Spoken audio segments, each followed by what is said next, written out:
Polsek Nusa Batam meringkus 2 tersangka yang diduga melakukan ruda paksa terhadap anak di bawah umur. Harga cabai merah mengalami kenaikan di sejumlah pedagang di Pasar Barek Motor Kijang, Kabupaten Bintan. Ratusan santri Taman Pendidikan Quran mengikuti wisuda di Gedung Sri Serindit, Kecamatan Bunguran Timur, Kabupaten Natuna. Halo pemirsa, kita berjumpa dalam program News Petang. Program ini memberikan informasi bermakna kepada Anda mengenai sejumlah peristiwa menarik di tanah air. Bersama saya Yulia Dwi Utari dan inilah News lengkapnya.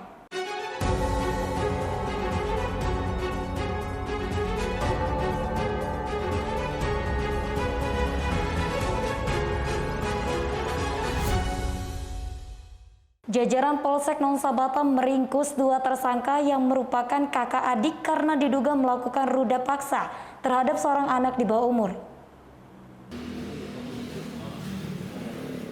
Kedua tersangka masing-masing berinisial M dan B tersebut diduga telah melakukan asusila terhadap korban dan sudah berlangsung lama sejak Maret 2021 lalu. Korban berusia 13 tahun tersebut enggan melaporkan kasus tersebut lantaran takut karena diancam oleh kedua tersangka. Korban diketahui sering ditinggal sang ibu ke pasar, sementara korban dititipkan kepada kedua tersangka yang tempat tinggalnya berdekatan dengan ibu korban. Kapolsek Nusa Kompol Yudi Alfian mengatakan kasus tersebut berhasil terungkap lantaran korban sudah tidak tahan dengan aksi kedua tersangka dan mengadukannya kepada tante korban. Korban dan tersangka juga diketahui masih ada hubungan keluarga. Tersangka melakukan aksinya tersebut saat ibu korban pergi ke pasar. Pelaku ada 2 orang. Yang pertama pelaku inisial M, usia 24 tahun. Kemudian dia dalam hal ini selaku kakak ipar dari korban. Kemudian yang kedua B, usia 18 tahun.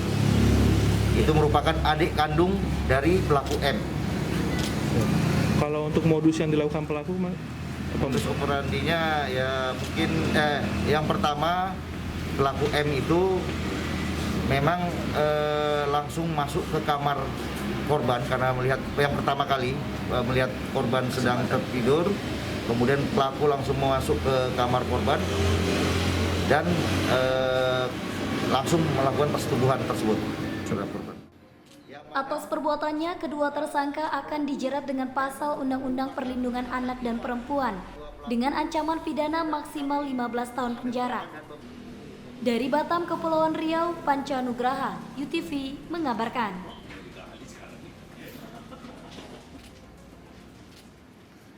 Saudara, harga cabai merah mengalami kenaikan di sejumlah pedagang di Pasar Barek Motor Kijang, Kabupaten Bintan. Kenaikan harga salah satunya dinilai karena persediaan mulai menipis. Harga cabai merah dijual pada kisaran Rp50.000 hingga Rp54.000 per kilogram di sejumlah pedagang yang ada di Pasar Barek Motor Kijang, Kabupaten Bintan, Minggu 27 Februari. Harga cabai merah ini mengalami kenaikan sebesar Rp5.000 sampai Rp6.000 per kilogram. Beberapa hari sebelumnya, harga cabai merah masih dijual pada kisaran Rp45.000 sampai Rp48.000 per kilogram. Seorang pedagang di Pasar Barek Motor Kijang, Zamzami, menilai kenaikan harga dikarenakan pasokan cabai merah sudah mulai berkurang, sehingga stok cabai merah sudah mulai menipis. Karena kan pemasukan kurang. Oh, kurang aja ya Pak De ya. Sementara itu, pedagang lainnya Andi mengatakan dirinya tidak mengetahui apa yang menjadi penyebab kenaikan harga cabai merah yang dijualnya pada para konsumen. Merah naik sedikit kan? Dari berapa sekarang Bang? 54. Sebelumnya Bang? Sebelumnya 48. Oh gitu. Kalau cabai hijau? Cabai hijau aku minta 2. Oh gitu. Kalau cabai rawit berapa Bang? Cabai rawit 40. Biasa aja. Oh biasa aja, masih stabil Bang. Tahunya datanya naik, kita jual naik gitu aja. Oh gitu ya. Dari Bintan, Kepulauan Riau, Andri Dwi Sasmito, UTV mengabarkan. Ratusan santri Taman Pendidikan Quran TPQ mengikuti prosesi wisuda bersama di Gedung Sri Serindit, Kecamatan Bunguran Timur, Kabupaten Natuna.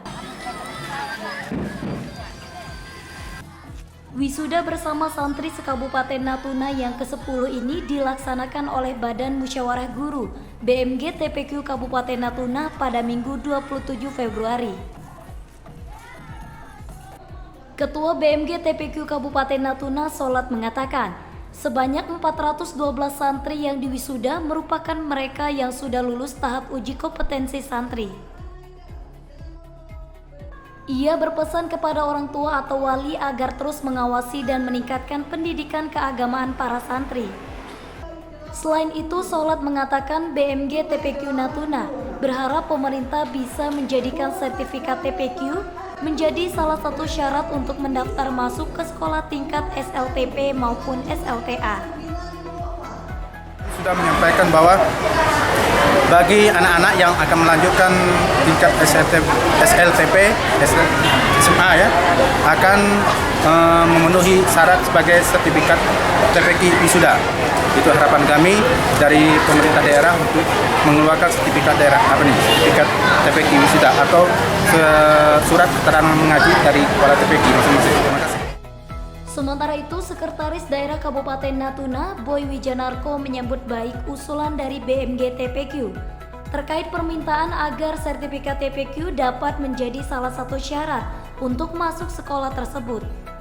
Tentunya kami sangat menyambut baik yang dulunya pernah dilakukan, nanti kita akan melakukan regulasi-regulasi itu kembali, sehingga memang saya setuju anak-anak yang mau masuk SMP udah besar-besar tadi baru bisa mengaji. Jadi sebelum masuk SMP, SLTA, dia sudah harus pandai mengaji dulu. Dan nanti dalam proses pembelajaran di SMP juga, ya setiap bulan guru-guru itu harus membuat anak-anak itu jam waktunya ya minimal 1 ain atau setengah ain, sehingga penguatan-penguatan dalam membaca Al-Quran itu anak-anak memahami. Jadi Dari Natuna, Kepulauan Riau, Muhammad Nurman, UTV mengabarkan. Informasi selanjutnya, pesawat jenis Pilatus Smart Cakrawala PKSNB tergelincir di lapangan terbang Baya Biru, Kabupaten Paniai, Papua. Tidak ada korban jiwa dalam insiden tersebut.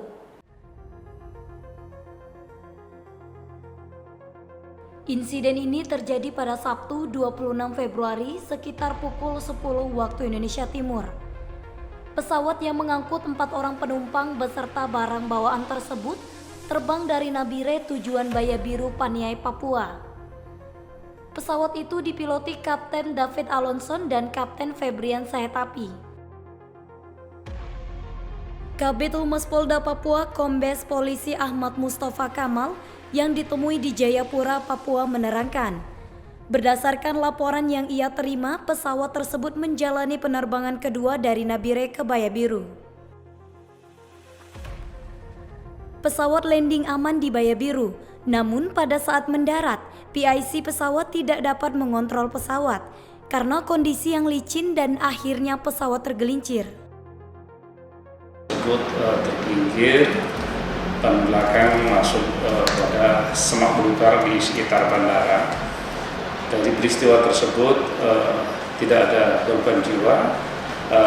Pesawat dengan 2 pilot dan 4 penumpang dengan membawa barang lainnya.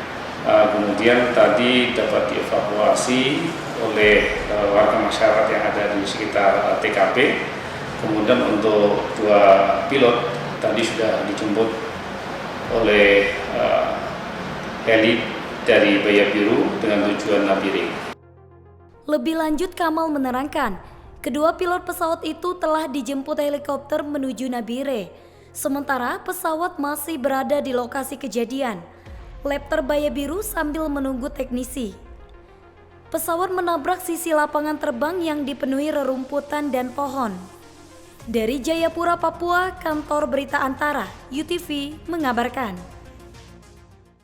Yuniarni Pustoko Weni secara resmi dilantik sebagai Ketua Persatuan Bola Voli Seluruh Indonesia PBVSI Kota Tanjung Pinang periode tahun 2022 hingga 2026.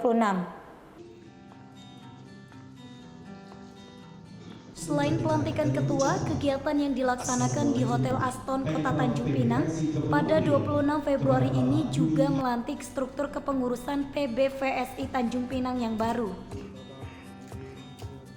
Ditemui usai pelantikan, Weni mengatakan, nantinya PBVSI Kota Tanjung Pinang akan mencari para atlet bola voli muda berbakat dari kalangan pelajar dan mencari pelatih yang mampu mengasah para calon atlet. Selain itu, Weni yang saat ini juga menjabat sebagai Ketua DPRD Tanjung Pinang menyampaikan, ia berkeinginan bertemu dengan pemilik gedung olahraga Gor Kaca Puri Tanjung Pinang untuk menjalani kerjasama penggunaan gedung tersebut, di mana nantinya gedung tersebut direncanakan akan digunakan menjadi salah satu gedung indoor dalam pelaksanaan turnamen bola voli di Kota Tanjung Pinang. Bisa kembali digunakan untuk cabur-cabur, terutama bola voli ini untuk pertandingan-pertandingan, dan semoga saja nanti pemilik dari Kaca Puri terbuka hatinya untuk bersama-sama ya kita mencari bapak-bapak asuh, orang tua asuh ini dalam arti kata yang mungkin bisa bersama-sama membangun kembali gedung Kaca Puri itu, ataupun membuat sesuatu yang dapat menghidupkan kembali dunia olahraga, khususnya bola voli. Terakhir Bunda, harapan. Lebih lanjut, Weni menyatakan ia berharap dengan dilantiknya kepengurusan PBVSI yang baru mampu membuat olahraga bola voli menjadi olahraga nomor 1 di Kota Tanjung Pinang. Dari Tanjung Pinang, Kepulauan Riau, Ardian Syaputra, UTV mengabarkan. Wakil Menteri Perdagangan Jerry Sambuaga melepas ekspor perdana produk PT Shimano Batam berupa suku cadang sepeda dan alat pancing dengan negara tujuan Singapura, Amerika, Cina, dan Jepang pada Sabtu kemarin. Shimano dan juga tentu jajaran Ibu Agung, Pak Kadis, seluruh stakeholders, ini adalah sekali lagi bentuk sinergi antara pusat, provinsi, kota, dan juga tentunya daerah yang bisa mewujudkan. Artinya kinerja ekspor kita itu sangat ditentukan dan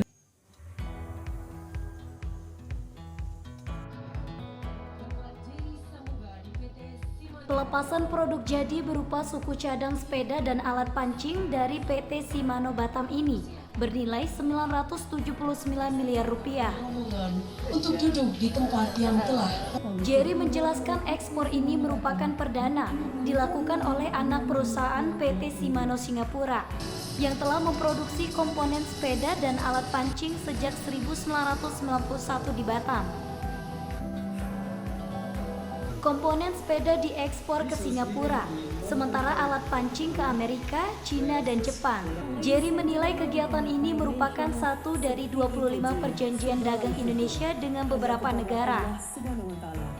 Ia mengakui pada tahun 2021, Indonesia mencatatkan nilai ekspor tertinggi mencapai 235,54 miliar US dollar.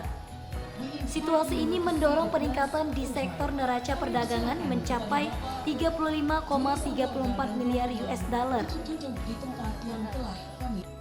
Jerry menilai angka tersebut membuktikan keinginan pemerintah Indonesia dalam melakukan ekspansi dari sisi ekspor produk jadi. Ini menjadi salah satu momen di mana kita bisa terus meningkatkan perkembangan ekspor, karena ini adalah salah satu juga arahan Bapak Presiden kan, untuk bagaimana kita tetap bersemangat untuk mengekspor produk-produk jadi, produk-produk jadi yang memang memiliki nilai tambah, memiliki nilai yang signifikan di mata global. Berdasarkan data Kementerian Perdagangan pada tahun 2021, Indonesia mencatatkan surplus nilai ekspor dari kerjasama yang berlangsung dengan Amerika Serikat. Hal ini diakui sebagai bentuk portofolio yang sangat bagus guna melebarkan ekspor produk jadi ke negara di benua Eropa, Asia, dan Afrika. Meski demikian, Jerry mengakui saat ini pihaknya juga tengah memperhatikan potensi konflik di Eropa yang dapat mempengaruhi target pemerintah. Dari Batam, Kepulauan Riau, Panca Nugraha, UTV mengabarkan. Bapak Jerry Sambuaga di PT Shimano Batam.